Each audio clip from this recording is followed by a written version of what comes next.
आदाब प्रोग्राम कहकर ही मानेंगे। मैं हूं आपके साथ अबू हुरैरा। बहुत इस्तकबाल है। यूपी का सियासी मंजरनामा तेजी से बदल रहा है, यानी सियासी उठापटक जारी है।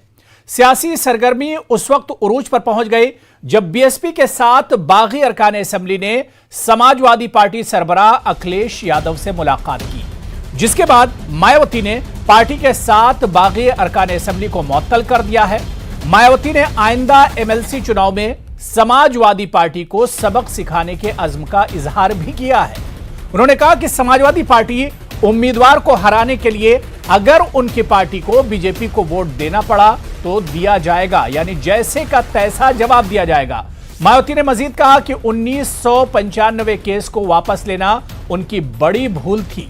उन्होंने समाजवादी पार्टी से इत्तेहाद के अपने फैसले को गलत बताया। सवाल यही उठता है कि क्या बीएसपी अब टूट फूट के दहाने पर पहुंच गई है? किस तरह से मायावती बीएसपी के कुंबे को बचा पाएंगी?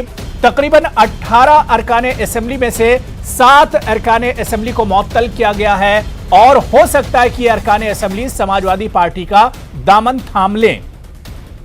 क्या कुछ सूरत हाल होगी बीएसपी की इन अरकाने असेंबली के निकलने के बाद, और इसके अलावा यूपी की सियासत क्या कुछ होगी? इसी पर हम आज बात करेंगे। बहुत खास मेहमान मेरे साथ जुड़े हुए हैं। बहुत जल्दी अपने मेहमानों का आपसे तारुफ करा देता हूं। मेरे साथ इस वक्त मनोज मिश्रा जी हैं, जो कि बीजेपी